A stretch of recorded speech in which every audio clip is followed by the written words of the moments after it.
Hua Mulan. Once long ago in China, there lived a young girl named Hua Mulan. She lived with her parents and her baby brother. Mulan always did her best to be a good daughter and loved her family dearly.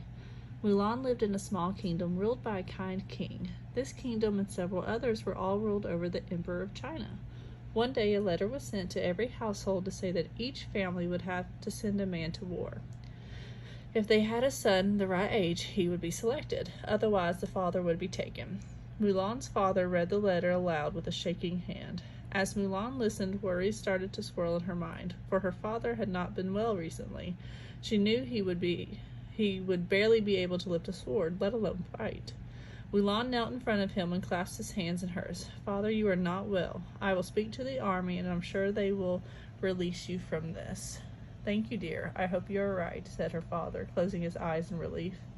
Mulan knew that the army wouldn't be kind as she had said to her father. She had heard many tales of older sick men being dragged away to war, and she was determined to save her father from that fate. 2 days later, Mulan arose before dawn. She dressed like a boy, made her hair look like a boy's, and picked up her father's sword, a traditional weapon called a dao.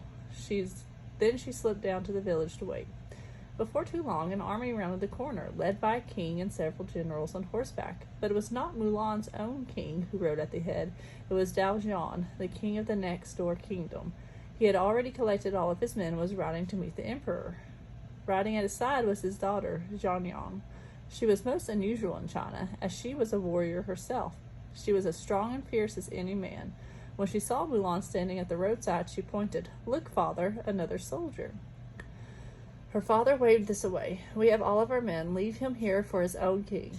Zhanyang was looking Mulan up and down very carefully. "Does she see through my disguise?" Mulan worried. Finally, Zhanyang spoke. "This soldier looks sharp and healthy. I want to take him for our own army. We can let the emperor know he is with us." Dao Jian shrugged and agreed, so Mulan ran to join the end of the marching line of troops. They marched for the whole day. Mulan kept her head down and didn't speak to the men on either side of her. As the sun set, they halted to make camp.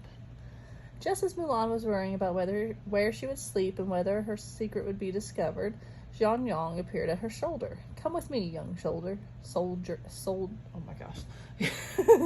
Inside Zhanyang's personal tent, the warrior princess stared at Mulan once again. "Soldier, have you fought before?" "No," Mulan admitted truthfully. "Have you ridden?" Zhanyang asked sharply. "No." "Why have you come to fight?" Mulan tried to make her voice deep. "My father is sick." Zhanyang leaned in close, her eyes raking Mulan's face. "Do you have other siblings?" "A baby brother." "And do you like being a big sister?" "I do," said Mulan. A moment later, her mouth flew to her hand in horror. "Ha!" cried Zhanyang. "I knew it. You are like me, a warrior woman. Don't worry, I will keep your secret." "I am not a warrior woman," Mulan said. "I was being truthful when I said I have never fought." Zhanyang's eyes gleamed. "Well then, I will train you myself. We have 2 weeks until we meet the enemy." From that moment on, Zhanyang and Mulan were like sisters. Zhanyang trained Mulan hard every day, and Mulan grew strong. She learned to fight with the Dao and to ride at top speed. Soon she was holding her own when sparring with the other soldiers.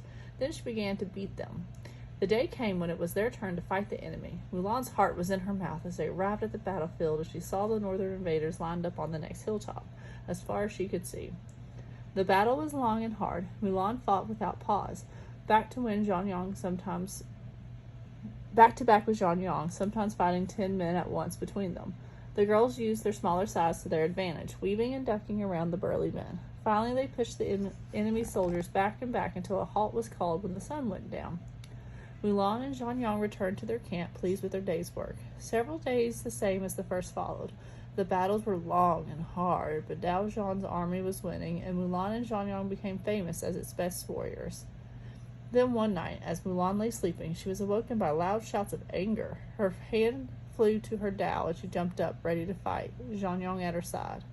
"Is it the northern invaders?" Mulan cried, squinting through the darkness as the shouts came closer. A group of men came into view, dragging Dao Jian. "This man was found having secret talks with the enemy," bellowed one man. "He planned to betray our emperor." "Father, tell me it isn't true," Zhanyang implored. The men dragged him to the tent of the emperor. The gold and red silk tent flaps rustled as the emperor himself stepped out. Dojan,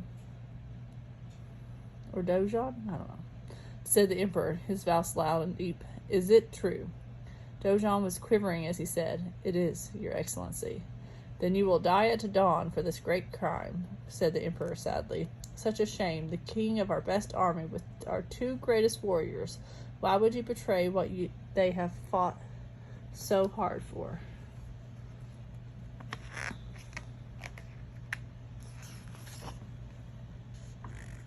Zhang let out a sob of grief and raced away.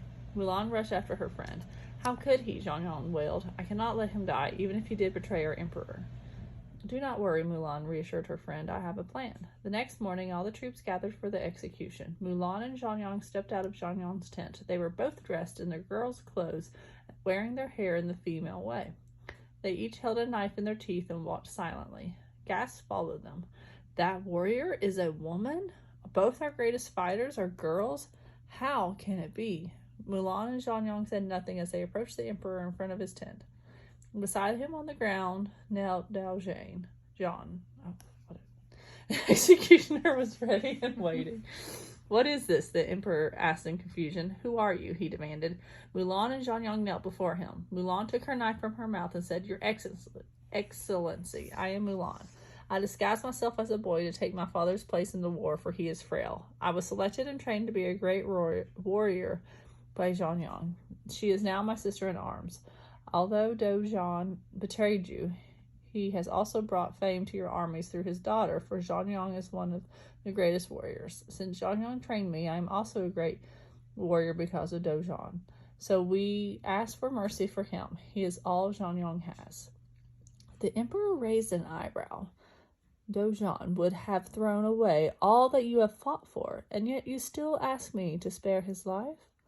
Zhang took the knife from her own mouth. We do. The emperor stared at them for a moment, then smiled. And this is a spirit of true warriors. Mercy, especially for the weak. He raised his voice as he looked around the gathered men. We can learn much from these women. I will do what they ask and spare this man. Mulan and Zhang were thrilled. They thanked the emperor, and Zhang ran to her father. The emperor's mother, a famously wise lady, peered at Mulan closely. It is not only mercy she shows, but protection. Mulan, you have shown that you will protect those in need, even at a great cost to yourself. You came to war to protect your father, and you revealed your secret to protect Dojan. I would like to reward you. And so, when Mulan finally went home from the war, she rode the finest horse in the empire, laden with treasures that had once been beyond her wildest dreams. The legend of Mulan had spread even to her own village, but her family were still shocked when they saw her, because they had not dared to believe it. Good night, Melody. Mama loves you.